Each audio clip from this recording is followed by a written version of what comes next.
Dialoguemos juntos en el PLD en línea.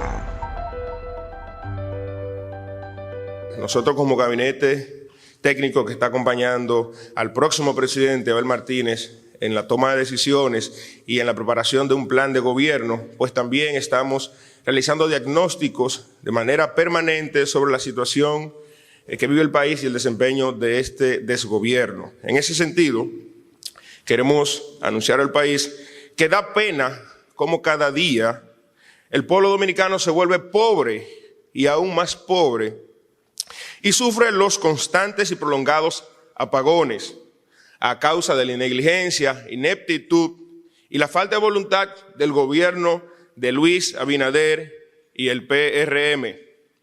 Un gran problema es la alta facturación eléctrica por un servicio que no se recibe. Y es que un ama de casa que antes en promedio pagaba 800 pesos por la factura eléctrica, hoy debe disponer de 1.300 pesos para pagar la misma. Esto sumado a que los micro, pequeños y medianos empresarios pues tienen que asumir préstamos para poder comprar inversores y plantas eléctricas para poder operar sus negocios.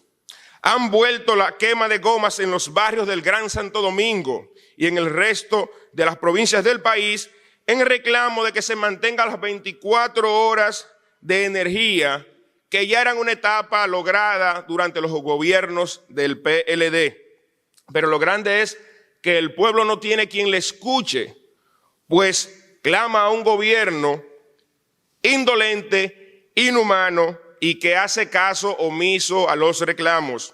Las EDES solo son eficientes en aumentar el gasto corriente, aumentando una cifra récord en 2022 de 512 millones de dólares, lo que significa un aumento de 68 millones de dólares comparado con el 2020. ¿Qué pasó con las promesas del ministro de Energía y Minas, Toñito Almonte, quien aseguraba que con 1.800 empleados se manejaba el sector de manera eficiente? Y al día de hoy, señoras y señores, cuenta con 8.000 empleados tan solo en las EDES.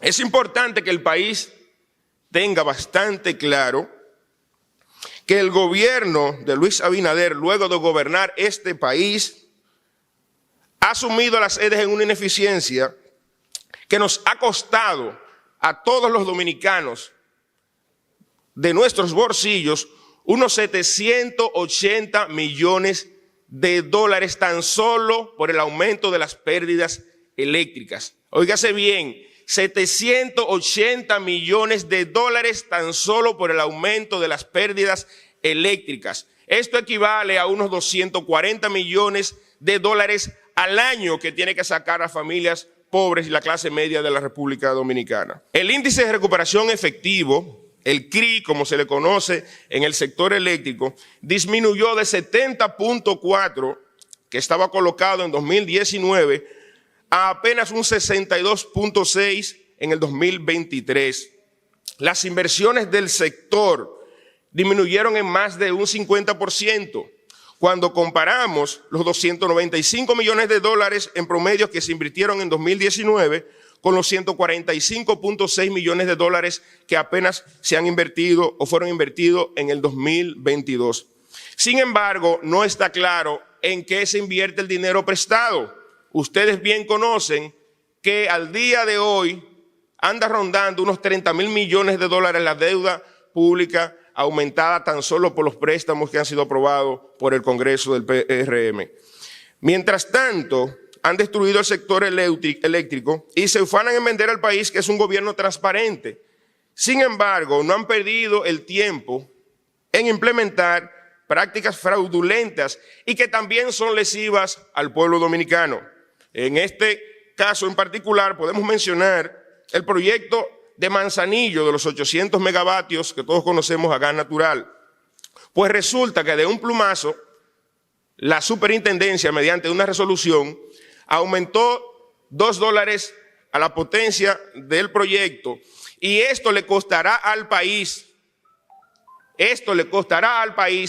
más de 1.000 millones de pesos anuales, más de 16 millones de pesos durante la duración del contrato, que tendrá que salir del bolsillo del pueblo. Resulta que el mismo equipo que justamente trabajó las licitaciones es hoy que mediante una resolución administrativa violentando la ley 125-01, la Ley General de Electricidad, en detrimento del pueblo dominicano y en favor de unos empresarios, emite una resolución de ese tipo.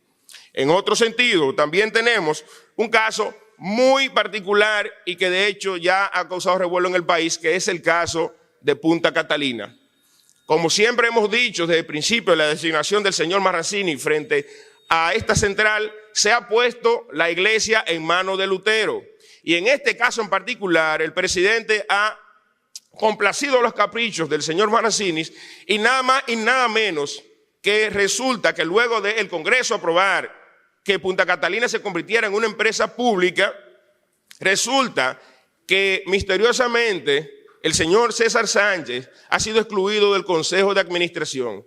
Cuando nos pusimos a escudriñar un poco el porqué de las razones, pues resulta que este técnico muy calificado tenía algunas divergencias con el señor Marrancini y fue excluido. Sumado a esto, queridos colegas, tenemos la información de que quien es el responsable de fiscalizar las operaciones financieras de la Central Termoeléctrica Punta Catalina no es más ni nada menos que un socio del señor Marrancini. Es decir, que quien es el responsable de llevar la Contraloría Interna de las operaciones que Marrancini como vicepresidente ejecutivo de la empresa de generación Punta Catalina no es más y nada menos que su socio en el sector privado. Entonces, ¿a qué le llamamos transparencia? ¿A qué le llama el gobierno corrupción? ¿Acaso este tipo de prácticas no son corruptas? Lo dejamos en la mente de cada uno de los dominicanos. Muchísimas gracias. Dialoguemos juntos en el PLD en